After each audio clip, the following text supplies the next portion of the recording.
Alright, now we go to 6.2 molecular spectra. There are several units under this subtopic, which is rotational energy levels, vibrational energy levels, rotation and vibration combined, and then complex molecules. So first we consider the molecule which consists of two atoms. We call it diatomic molecule. Molecule consider diatomic molecules maknanya molecules yang mempunyai dua atom. Contohnya ialah hydrogen gas, fluorine gas, oxygen gas, semua ada dua lah. Okay, so alright. So kita this is the diatomic molecule. So we have M1 and M2. They have a several their own mass, M1 and M2, and then they are being separated by distance. So they are separated by R0. Okay, R0. And then this is the axis of rotation. For example, if you have a dumbbell kan dua hujung kan. So dia tak semestinya dia rotate berpaksikan kat tengah. Kan kalau macam satu ni berat, satu tu ringan, rasanya rotation axis tu akan lebih kepada yang berat lah kan. Jadi kat sini kita mengambil kira sebagai contoh M ni mungkin berat daripada R, jadi dia rotate macam dia rotate around some axis which is that not the axis is not in the middle. Tapi kalau macam hydrogen, kalau sama atom dia mesti ada dekat tengah-tengah lah. Cuma kalau M dia berbeza, dia punya rotation axis dia bukan kat tengah, dia ke tepi sikit. Jadi jarak di antara M1 dengan titik the center axis is R1 and the central to the M2 is R2. And this this kita boleh katakan R1 plus R2 equal to R0. Alright. So in this system, pangkah ni menunjukkan paksi ke dalam page ni lah. Okay, so maknanya paksi ke dalam sudah rotate around this. Okay. So the total energy for this system is U plus K. This is potential energy and kinetic energy. So kita anggaplah dia memang bebas daripada sebarang pengaruh luar. This is isolated system. So we can consider the potential is equal to 0. And then we have a kinetic rotational energy. So kalau linear, K sama dengan setengah mv square kan. Kalau ini objek yang bergerak dengan garis lurus, V. Tapi oleh sebab dia rotate, jadi kita kena dia bergerak dalam keadaan rotation. So dia ada kinetic energy, kita panggilnya kinetic rotational energy ataupun rotational kinetic energy ke satu tak. Tapi dia rotational lah kan. So tenaga kinetik putaran, which is dia M ni akan digantikan dengan moment of inertia, dan V ni kita tukar kepada omega, which is angular velocity. So this is half I omega square. And then kita juga belajar juga dalam mechanics, which is the angular momentum is equal to I omega kan. So angular momentum ni okay, so kita ada rotation kan. So L arah ni kan. Omega pun arah tu juga.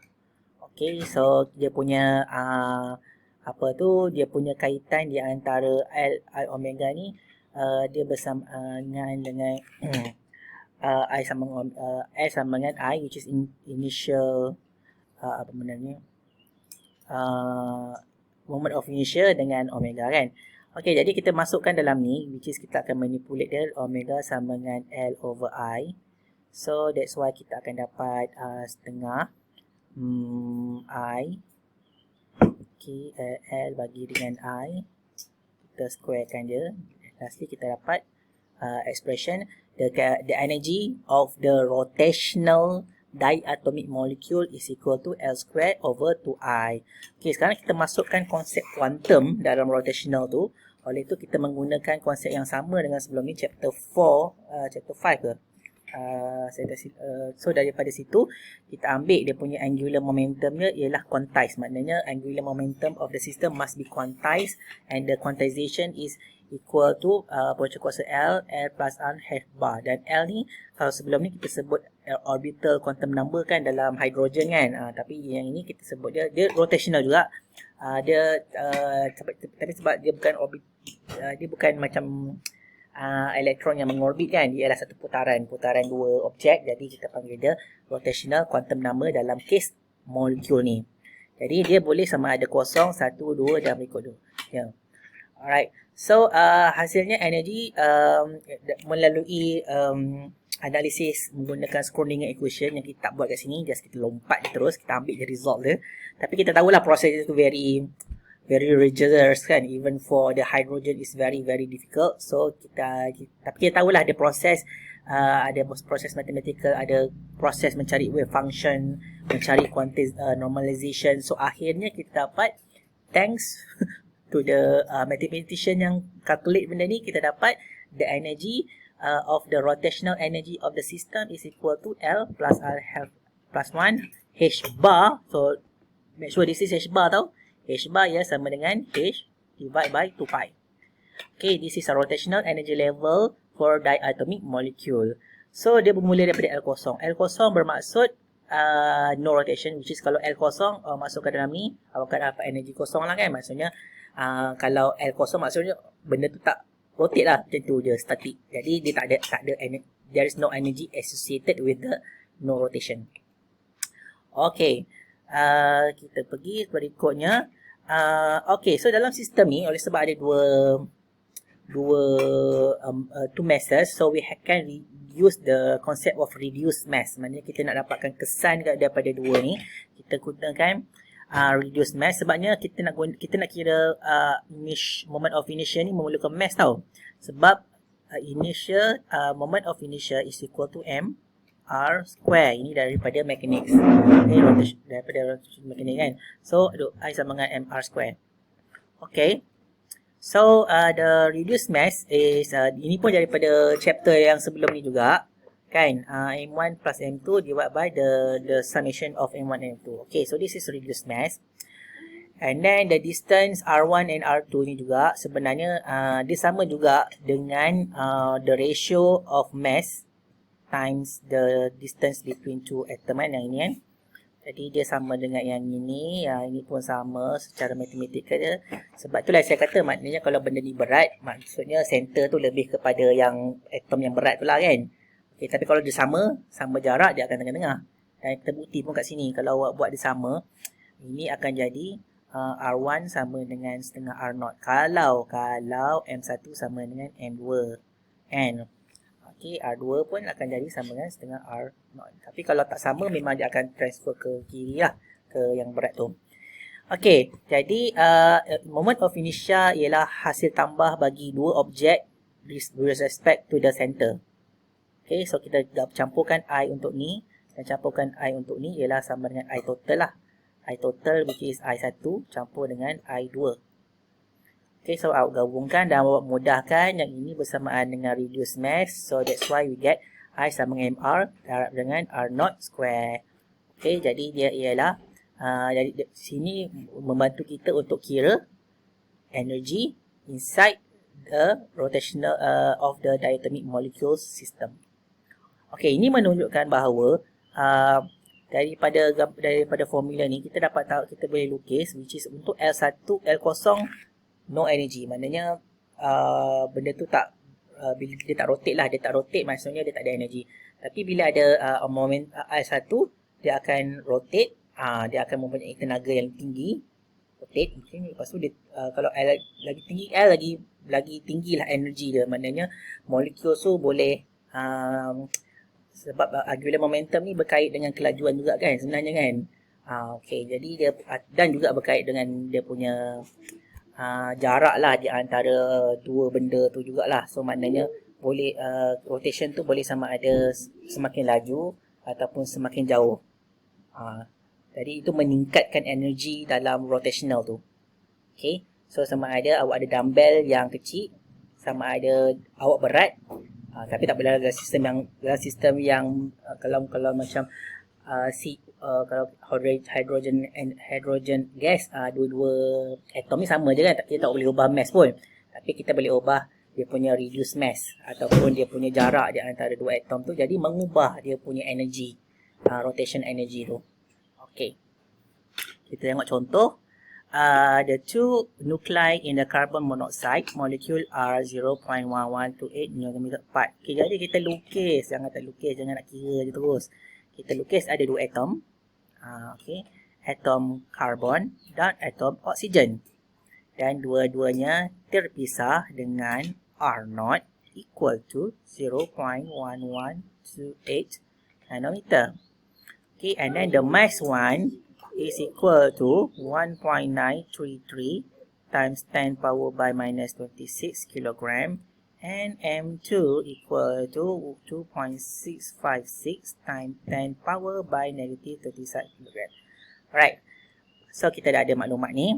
Find the energy of the lowest three rotational energy levels of carbon monoxide. Carbon oxide lah. Carbon monoxide lah sebab satu kan mono. Kalau dua dioxide, carbon dioxide kan. Jadi kita ada energy which L ni menunjukkan dia adalah rotational energy. So L plus 1. Okay, lepas tu H bar divide by 2I. Okay, so apa yang kita tahu? Dia nak 3 lowest rotational energy level kan. Maksudnya L bermula daripada 0, 1, 2. Mana 3 lah. 3 lah. 3 energy yang paling bawah. Okey, sebab L ni boleh bermula daripada 0. Dan yang kita tak tahu ialah I. Kan? I. Jadi I kita tu bersamaan dengan reduced mass R0 square. So reduced mass ni kena kira je lah kan. So kat sini ada pengiraan reduced mass tu. Kita kira. Dan kita masukkan nilai R0 kat sini. Dan kita dapat dia punya moment of inertia. So that's why kita boleh masukkan dalam formula tadi tu. So kita dah tahu dah yang ni. Dan ini kita gantikan nilai 0, 1, 2. Oleh itu kita dapat untuk energy level yang paling bawah 0. Ini. Jadi kita dalam soalan ni dia minta convert kan kepada nilai ni. Jadi awak convert je lah terus kan. Awak convert. So that's why kita akan dapat 3 nilai which is 0. Okay, kacau je. H2 kosong. 0.479 milli electron volt. Okay, lepas tu 1.3437 milli electron volt. So ini untuk L1 2, 1, 0. Okay, kita dapat 3. Next ialah find wavelength of the photon emitted in the transition from L2 to L1. Jadi saya tukar warna daripada so dia suruh cari kalaulah atom tu excited to L2, lepas tu dia kembali kepada L1, maknanya dia akan pancarkan energy lambda lah. Okay, jadi kita kena dapatkan energy difference kat sini. Right. So energy difference delta E lah sebenarnya ialah energy 1.47 tolakkan 1.74 ni bersamaan dengan 0.9858. Jadi kita tolakkan antara dua tu. Jadi energi ni kita gunakan energi E sama dengan Hc per lambda, which is ini ialah energi yang perbezaan di antara dua level ni kan. Okay, jadi pastikan sebab tadi tu dalam milli electron volt, jadi awak kena convert balik kepada unit-unit asalnya, unit-unit SI dia supaya awak dapat kira. Yang keluar ialah 1.29 mm. So millimeter tau, 1.29. Jadi ini ialah satu quite long punya, sebab dia 1.29 kan. 1.29 kali 10 kuasa negatif 3 meter. Dia milimeter. Biasanya kalau kita kira dalam atom hidrogen semua, kita kebanyakan kira 10 kuasa negatif 9 kan. 10 kuasa 9 ni ialah 10 nanometer kan. Yang itu ialah dalam visible light. Visible light kita boleh nampak, tapi dalam kes ni dia panjang. Panjang ni mungkin infrared. Kita tak boleh nampak lah cahaya tu, tapi dia boleh memancarkan. Jadi carbon oxide kan daripada sekitaran daripada combustion of engine yang tak complete, dia dapat carbon oxide. Dan carbon oxide tu dia menyerap dan memancarkan infrared. So kalau kita ada carbon oxide yang banyak, kita akan rasa panas lah sebenarnya sebab dia akan menyerap dan memancarkan infrared. Okay, so itu gas carbon monoxide. Alright, next ialah kita pergi kepada vibrational energy. Tadi tu ialah rotate. Sekarang ni antara atom diatomik tu, dia bukan saja rotate, dia boleh juga vibrate. So dalam keadaan dia tu terikat, ada bond between them, dia juga vibrate on its own position. Jadi kata-kata dia tak completely rigid, dia macam ada spring. Macam ada spring, jadi kita boleh analogikan ada spring. Sebab ada spring maksudnya ada spring constant, force constant. So itu yang digambarkan dengan K kat sini dan digambarkan dengan spring kat sini. Okey, jadi dekat situ ada kita katakan spring berkesan, effective spring, which is K prime. Dan K prime ni kita dah ada dalam sebelum ni dalam chapter apa yang harmonic oscillator tu, which is ada calculation dia, ada dia punya frekuensi dia yang tertentu lah, which is kat sini frekuensi of the oscillation tu and omega bersamaan dengan K over MR. So MR tu apa tadi? The reduced mass kan? Okey. Jadi kat situ dan apa tu dia oleh sebab dia vibrate, maksud dia ialah kita boleh modelkan dia sebagai harmonic oscillator. Harmonic oscillator juga kita belajar kan dalam chapter sebelum ni, di mana dalam harmonic oscillator dia punya dalam sebelum ni kita ada potential well kan, potential well kita ada U versus dengan X, ingat kan. Jadi wave function boleh bentuk macam ni, boleh bentuk gini. Okay, so itu yang kita belajar dalam chapter sebelum ni, dan kita dapati bahawa energy level dia kan bersamaan dengan NH omega. Silap. Energy level untuk sistem harmonic oscillator ialah N plus H bar. Jadi kita ambil konsep tu juga sebab dia ialah konsep quantum. Kita ambil konsep tu, maknanya energy untuk vibration bagi sistem ni juga ialah bersamaan dengan sama juga macam tu, which is dia bersamaan dengan ni lah, which is gandaan. Jadi perbezaan di antara dua energy tu kalau kita lukiskan untuk N kosong, walaupun N kosong tapi masih lagi energy ni. Energy dia sama dengan H bar omega. Right, so sebab kalau kita katakan dia sama dengan kosong, dia sama dengan H bar. H bar ingat H bar equal to H over 2 pi. Okay, jadi perbezaan di antara dua level ni dia sekata kan, which is bersamaan dengan H bar omega. Okay, so itu yang kita dapat kat sini, dan N ialah vibrational quantum number. Jadi sebelum ni dalam hydrogen atom kita panggil N tu ialah principal quantum number kan. Tapi dalam kes dalam molekul ni, N ni kita panggil dia sebagai vibrational quantum number. Jadi apakah perbezaan di antara kedua-dua rotational dengan vibrational energy ni? Kan, rotate dan vibrate. Okey, jadi dari segi formula pun kita dapat tengok bahawa untuk energy rotational ni, EL kan bersamaan dengan L plus 1 H bar kan. Betul tak? Kita tengok balik. Okay, H bar over 2I. Jangan lupa kan, H bar over 2I. Dan untuk yang vibrational ni ialah N plus half H bar omega. Okay, dekat sini menunjukkan bahawa kita ada L kat sini dan kita ada N. Ini ialah rotational quantum number, ini ialah vibrational quantum number. Okey, jadi kalau kita lukis dia punya energy level, alamak saya tersilap pula, tertukar. Ya, saya betulkan balik. Okey, saya tertukar energy ni So energy. Alright. So this is energy level bagi rotational energy.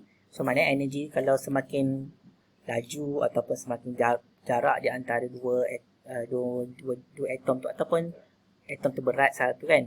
So energy yang boleh dimiliki oleh satu diatomic molecule tu dia tak sama pada setiap level tu, dia tak sama beza dia kan. Okay, semakin sukar untuk semakin banyak energi diperlukan untuk dia meningkat dia punya energy level dia. Dan dia boleh bermula daripada L kosong. Maksudnya the lowest energy untuk rotational energy ialah 0. Okay. So untuk vibrational energy pula, kalau kita tengok perbezaan difference between the level is fixed. Dia fixed kan? Dia fixed. Dia punya tu H omega. Beza dia. Kan? Manakala dia tak boleh ada ground state n equal to dia boleh ada ground state n equal to 0 dengan ada nilai setengah. So ini disebabkan oleh apa? Kalau ingat baik, ini disebabkan oleh Heisenberg uncertainty principle. Uncertainty principle tidak membenarkan untuk harmonic oscillator ni memiliki energi zero. Okey, jadi so itu perbezaan utamanya. Mana perbezaan utama dia ialah dari segi paling bawah dan juga perbezaan di antara dua aras tenaga. Energy level, the separation between energy level is different. And then awak tengok juga rotational rotate lah kan, vibrational vibrate lah kan. Gitu. Alright. So that was about rotational energy and vibrational energy. So next ialah gabungan di antara duanya. So sementara dia rotate, dia juga boleh vibrate. Maknanya dia mungkin vibrate secara rotate, kan? Dia boleh vibrate secara rotate. So that is normal. Okay. So that's why kita boleh tambahkan dua-dua tenaga tu, sama ada tenaga rotational campur dengan tenaga vibration. Jadi dekat sini kita gabungkan tenaga rotational dengan vibration, kita dapatkan total energy of the diatomic molecule. Untuk diatomic molecule saja. Okey, jadi dalam satu sistem yang diatomic ni, dia boleh menyerap tenaga. So maknanya contohnya ialah tadi kita ambil tadi carbon monoxide. Okey, so kalau dia terima satu tenaga foton HF, kan, dia dapat sama tenaga, dia akan kalau dia menerima, dia hanya dalam kuantum dia tak boleh menerima sebarang je, dia mesti menerima energi yang tepat, nilai yang tepat untuk dia meningkat dari segi sama ada rotational, sama ada dia akan rotate ataupun dia akan vibrate to the next level. So kalau dia tak terima yang tepat, maknanya dia tak boleh nak ikutlah, maknanya dia akan kekal pada kedudukannya, pada kedudukan rotational dan vibration dia. So bila dia serap, lepas tu dia boleh release the same energy. Jadi dia kena memilih. Maknanya dia tak boleh pilih sebarang jenis frekuensi, dia kena memilih. So mengikut quantum teori, dia kena memilih frekuensi yang tepat untuk dia pergi ke next level or rotation or vibration or both. Okay, jadi selection rules untuk allow transition ialah the change in angular momentum must be plus minus 1, dan juga the change of the energy is equal of the vibrational energy level must be plus minus 1. So tak boleh lebih daripada tu, sebabnya sebab photon lah, ciri-ciri foton tu sendiri yang mempunyai angular momentum sama dengan 1. Okey, jadi kita tengok kat sini contohnya transition di antara N1 dengan N2. Okey, ini ialah gabungan di antara rotational dengan vibrational. Okey, jadi N ni daripada vibration. Kan kita ada vibration 0, ground level, 1, 2. Kan? 0, 1, 2 kan? Lepas tu dia boleh ada daripada rotational. Rotational ni menyebabkan adanya L tu, nilai L tu kan. Okey. So dekat sini kalau kita lihat bahawa kalau kita ambil L sama dengan 5, kan, transition daripada 2 ke 1 ialah transition sebanyak N sama dengan negatif 1. Perubahan dia kan. Okey, so dibenarkanlah, memang dibenarkan. Okey. Dan kalau N2 terus ke N0, tak boleh. Okey, dia kena satu-satu. Dia boleh tapi dia kena ke 1 dulu baru ke 0. Dia tak boleh terus direct 2 ke 0, tak boleh. It's a forbidden. Okay, so the allowed it must be 1. Okay, lepas tu kita tengok dari segi L pula, 5 ke 4. So 5 ke 4 ialah perubahan sebanyak negatif 1. So dia dibenarkan. Okay. So kalau 5 ke 4 kalau 5 ke 3 boleh tak? Tak boleh. Kan, sebab 5 ke 3 akan melibatkan perubahan nombor sebanyak 2. Okey, jadi kalau kita memang ada satu je lah transition yang dibenarkan daripada 5 ke nombor 4. Alright, so sama juga ya, kita check satu-satu, tengok maknanya tak semua dibenarkan, transition itu dibenarkan. Dia mesti mematuhi selection rules ni untuk molecules diatom. Okay, next kita pergi kepada contoh kan. Contoh spektrum daripada diatomic molecule. So, this ialah sebelum ni kita tengok untuk hidrogen, kita tengok ada line spektrum kan. Ada jarang-jarang kan dia punya line. Dan setiap line tu according to the energy levels inside the hydrogen. Transition dalam hydrogen punya atom. Kan? Tapi dalam molekul, wow, there can be many kan. Dan kita nampak dia macam ada regularity. Kan kalau kita nampak kan ada regularity kat sini. Kat sini. Kat sini semua. Ada regularity. Jadi ini menunjukkan vibrational punya energy transition. Okay, vibration punya sebab kita tengok kat sini gambar rajah yang ni. So dia menunjukkan antara vibration punya energy level. Lepas tu yang dalam-dalam dia tu, yang dalam-dalam ni ialah merujuk kepada rotational energy levels. Dan bila kita nampak banyak sangat ni, kita dah panggil dia band lah. Kan? Kalau macam untuk hidrogen tadi line spectrum, yang ni kita panggil band spectrum. Maknanya satu band, banyak lah. Ada banyak. Okay, so each band corresponds to particular vibration transition. Each individual band represent particular. So itu apa yang saya cakap tadi tu lah. Okay. Dan kita tengok contoh lain untuk hydrogen chloride. So ni hydrogen chloride, kalau kita ambil graf daripada intensity versus dia punya frekuensi. Dan kita boleh nampak juga ada repetition kat situ kan. So ada repetition of the signal daripada spektrometer yang kita letakkan hydrogen chloride. So sama juga kita boleh kenal pasti bahawa ini daripada daripada vibration. Dan dalam ni ialah daripada rotation. So ini macam mana saintis boleh mengenal pasti apakah tenaga yang berkaitan dengan pergerakan molekul tu kan. Molekul tu berputar dan juga bergetar. Berputar dan bergetar. Okay. Alright. So next kita tengok contoh vibration rotation spectrum of carbon monoxide. Okay, dari tadi consider again carbon monoxide. In example tadi, find the wavelength of the photon emitted by carbon monoxide molecule when it's a vibrational energy change. So dia suruh cari wavelength of photon. Okay, so maksudnya daripada satu level ke satu level, so akan ada dia suruh cari wavelength tu. Dan dia ada berkaitan dengan dia kata vibrational energy change. Maksudnya ada perubahan delta N bersamaan dengan negatif 1 kan? Sebab kalau dah release mestilah dia turun.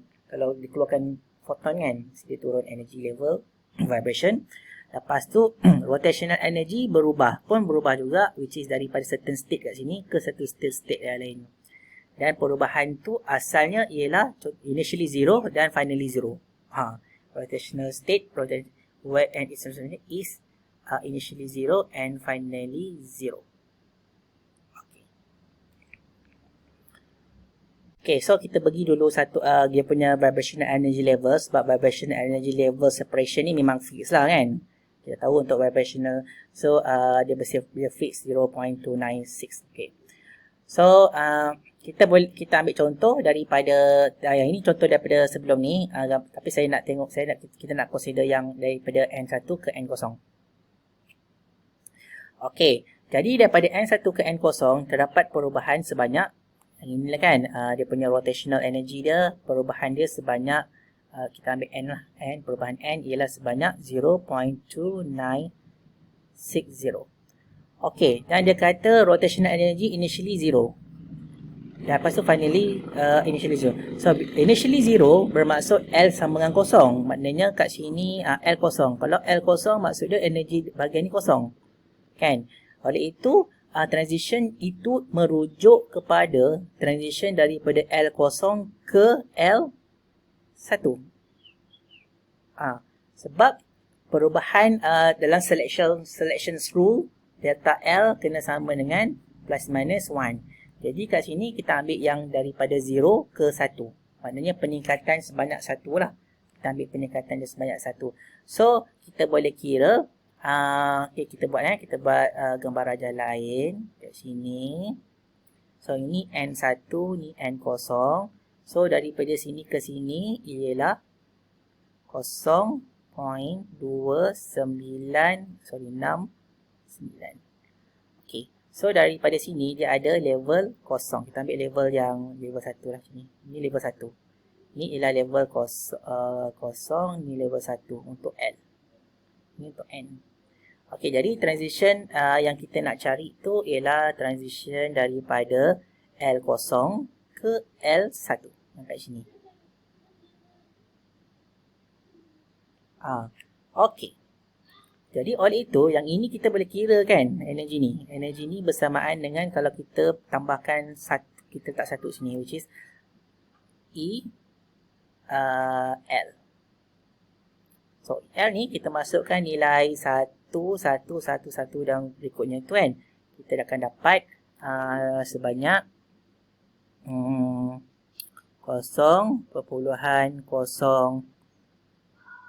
actually ni dah kira dah dalam yang sebelum ni. Cuba tengok balik. Ni dia. Sorry. Kat sini. Kat sini lah. Mana 0. Yang ni. So dia punya energy difference ni. So E1 E1 tolak E0, which is 0.0479 lah.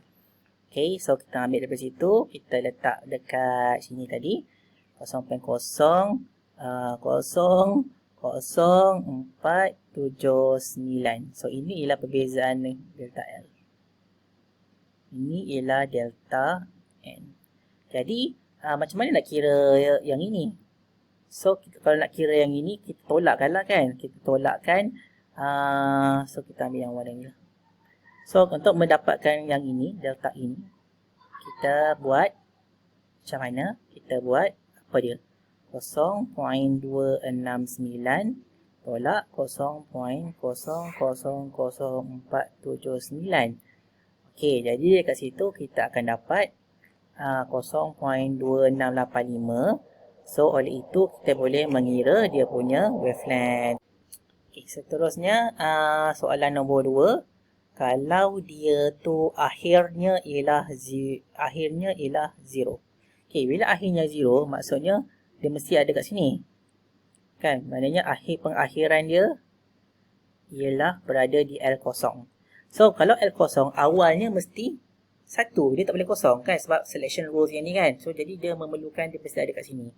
So, level yang ini, level 1. Ini level kosong. Jadi, daripada sini ke sini akan memancarkan satu lagi tenaga.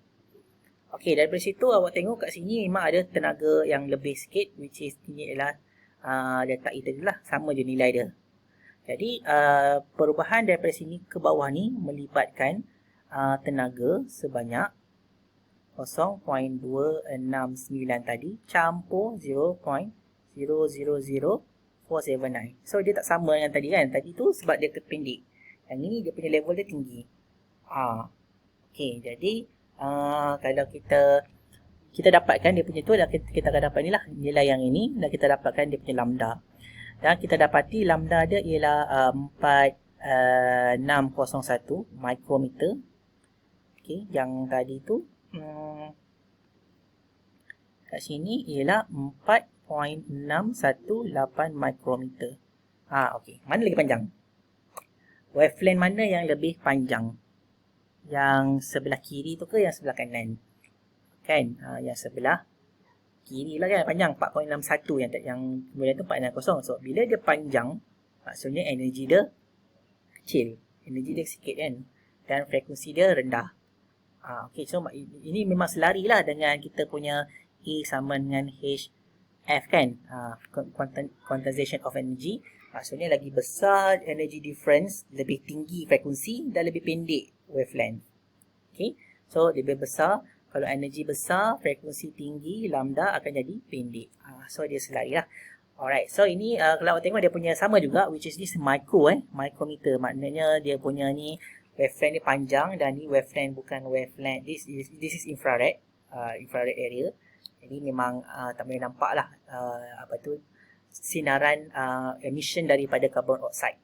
Tak boleh nampak carbon monoxide. Tapi kita rasa panas je sebab dia infrared. Okay.